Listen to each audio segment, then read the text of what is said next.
Good morning to all of you. So today we'll discuss homogeneity of space and Newton's third law of motion. ठीक है. Now suppose we consider a system of two particles, ठीक है, A and B in one dimension. ठीक है. Let x1 and x2 are the coordinates of this particle in frame of reference S. ठीक है. Now you know that potential energy of the system will be U is equal to U x1 x2. ठीक है. Now suppose this inertial frame S is linearly displaced through a distance A. ठीक है ना. Now let x1 dash and these are x1 dash and x2 dash. ठीक है ना. x1 dash and x2 dash are the coordinates now with respect to frame S dash. ठीक है. Now potential energy U dash will be U x1 dash x2 dash. ठीक है ना. अब x1 dash की आपकी कितनी वैल्यू है, x1 plus a. x2 dash कितना है आपका, x2 प्लस ए. ठीक है. अब आपको पता है according to this your now potential energy U dash will be U x1 plus a x2 plus a. ठीक है. अब principle of homogeneity of space क्या बताता है आपको, that potential energy should be same in both the frames of reference. So your U dash will be equal to U. ठीक है ना. अब u डैश u के बराबर है तो u x1 plus a x2 plus a that should be equal to u x1 x2. ठीक है. अब यहाँ पर हम टेलर थ्योरम अप्लाई कर देंगे जो मैंने आपको लास्ट लेक्चर में बताई थी. तो यहाँ से आपका u x1 plus a x2 plus ए कितना आ जाएगा आपका u x1 x2 प्लस ए करली u upon curly x1 plus ए करली u अपॉन करली x2. ठीक है ना. ये वाली वैल्यू इसकी सब्स्टिट्यूट कर दें यहाँ पर तो ये आ गया u x1 x2 प्लस ए करली u upon curly x1 plus ए करली u upon curly x2 that is equal to u x1 x2. u x1 x2 आपका कैंसिल हो गया, इन दोनों टर्म्स में a कॉमन आ गया आपका. ठीक है. a into curly u upon curly x1 plus curly u upon curly x2 that is equal to 0. Now a can not be equal to 0 so the term within the bracket will be equal to 0. So curly u upon curly x1 plus curly u upon curly x2 that is equal to 0. ठीक है. Now since the particles of the system are interacting therefore आपको पता है F12 क्या होती है, force acting on particle A due to B that is minus curly u upon curly x1. ठीक है. और F21 क्या होता है, that is equal to minus curly u upon curly x2. तो इन यहाँ पर इनकी वैल्यू सब्स्टिट्यूट कर दो. करली यू अपॉन करली x1 की जगह आ जाएगा माइनस F12, करली यू अपॉन करली x2 की जगह आ जाएगा माइनस F21. तो ये हो जाएगा minus F12 minus F21 that is equal to 0. Minus sign common आ गया आपका तो यहाँ से F12 प्लस F21 इज 0 और you can say F12 is equal to minus F21. ठीक है. तो इसका मतलब क्या हुआ, the forces are equal and opposite which is Newton's third law of motion. तो इसका मतलब क्या हुआ, homogeneity of space leads to Newton's third law of motion. ठीक है. तो होमोजेनिटी ऑफ स्पेस से आपने न्यूटन्स थर्ड लॉ को प्रूव कर दिया. Now we will prove from homogeneity of space law of conservation of linear momentum. ठीक है. Now let there are two interacting particles A and B. Let m1 and m2 are their masses and they are moving with velocities v1 and v2. ठीक है. Now according to Newton's second law क्या होती है statement, force is equal to mass into acceleration, ये होती है ना. और एक्सेलरेशन को हम लिख सकते हैं time rate of change of velocity. ठीक है. तो हमने दो इक्वेशंस बना दी दोनों पार्टिकल्स के लिए. फर्स्ट के लिए हो गया m1 dv1 upon dt is equal to f12. Second के लिए हो गया m2 dv2 upon dt that is equal to f21. इन दोनों इक्वेशंस को आपने ऐड कर लिया तो यहाँ से आ गया m1 dv1 upon dt plus m2 dv2 upon dt that is equal to f12 plus f21. ठीक है. अब आपने देखा ही है according to principle of homogeneity of space जो अभी आपने प्रूव भी किया Newton's third law of motion, f12 is equal to minus f21. ठीक है. तो यहाँ पर ये वैल्यू सब्स्टिट्यूट कर दें हम तो ये m1 dv1 upon dt plus m2 dv2 upon dt that is equal to 0. ठीक है. तो इसको आप लिख सकते हैं d by dt of m1 d1 plus d by dt of m2 d2 that is equal to 0.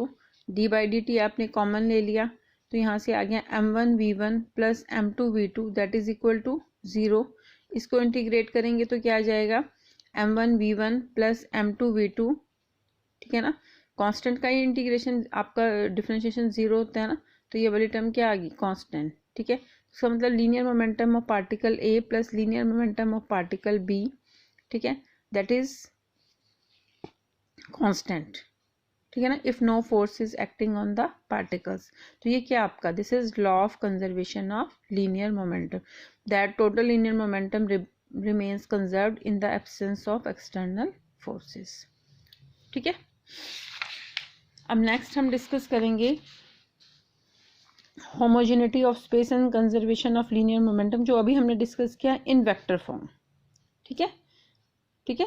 अभी हमने वेक्टर फॉर्म में नहीं लिया था, अब हम वेक्टर फॉर्म में लेंगे। Now suppose we have two particles A and B interacting with each other, let r1 and r2 are their position vectors, so what will be your potential energy, potential energy will be u r1 r2, ठीक है। अब आपने एक दूसरा coordinate system ले लिया, या आप बोल सकते हैं आपने इस कोऑर्डिनेट सिस्टम को डिस्प्लेस कर दिया थ्रू डिस्प्लेसमेंट dr, ठीक है। अब जो नया कोऑर्डिनेट सिस्टम है आपका s डैश, इसमें आपके पोजीशन वेक्टर्स हो गए r1 माइनस dr, ठीक है ना, a पार्टिकल का, और b पार्टिकल का हो गया r2 माइनस dr, ठीक है। तो अब पोटेंशियल एनर्जी कितनी होगी आपकी, that will be u r1 minus dr r2 minus dr, ठीक है।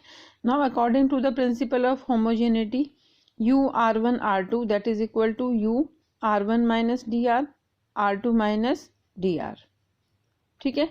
तो अब यहाँ से आप टेलर्स थ्योरम लगा दें right hand side, f general form बता रही हूँ मैं, f r1 minus dr r2 minus dr, इसकी क्या होती है expansion, that is f r1 r2, ठीक है, minus dr1 dot grad 1 f, ठीक है, minus dr2 dot grad 2 f। अब ये हम यहाँ पर अप्लाई कर देंगे टेलर्स थ्योरम, तो आपका कितना आ जाएगा, u r1 minus dr r2 minus dr that is equal to u r1 r2 minus dr dot grad 1 u minus dr dot grad 2 u। यहाँ पर ग्रेड 1 u कितना होता है, curly u upon curly x1 i plus curly u upon curly y1 j plus curly u upon curly z1 k, और grade 2 u कितना होता है, curly u upon curly x2 i plus curly u upon curly y2 j plus curly u upon curly z2 k, ठीक है। तो आपकी अभी right hand side क्या बन गई यहाँ पर, u r1 r2, ठीक है, that is equal to from principle of homogeneity u r1 r2 that is equal to u r1 r2 minus dr dot grad 1 u minus dr dot grad 2 u। ये वाली terms cancel होगी आपकी, dr dot grad 1 u plus grad 2 u is equal to 0। Now dr can not be equal to 0, so grad 1 u plus grad 2 u is equal to 0। f का formula क्या होता है, force is equal to minus grad u, तो f12 कितना हो जाएगा, minus grade 1 u, f21 कितना हो जाएगा, माइनस ग्रेड 2 u। तो यहाँ से minus f12 minus f21 that is equal to 0, minus sign common ले लिया, तो f12 plus f21 is 0, so from here f12 is equal to minus f21 which is Newton's third law of motion, ठीक है। अब हमने बोल दिया कि let m1 and m2 are the masses of particle a and b which are moving with velocities v1 and v2 respectively at any time. Now you know according to Newton's second law of motion, m1 dv1 upon dt is equal to f12, m2 dv2 upon dt is equal to f21, इन दोनों को add कर लिया आपने, m1 dv1 upon dt plus m2 dv2 upon dt that is equal to f12 plus f21। अब Newton's third law से आपने prove कर दिया that f12 is equal to minus f21, तो राइट हैंड साइड तो 0 होगी आपकी, तो यहाँ से m1 dv1 upon dt plus m2 dv2 upon dt that is equal to 0, d by dt आपने इसको इनसाइड लिख दिया m1 v1 plus d by dt of m2 v2 that is equal to 0, d by dt आपका common आ गया, यहाँ से m1 v1 plus m2 v2 is 0, और you can say m1 v1 plus m2 v2 is constant, ठीक है। तो यहाँ से अगेन आपने वेक्टर फॉर्म में प्रूव कर दिया न्यूटन्स थर्ड लॉ को भी और law of conservation of linear momentum को भी, ठीक है। तो आज इतना ही करते हैं, इसको साथ साथ आपने रिवाइज करना है। Thank you.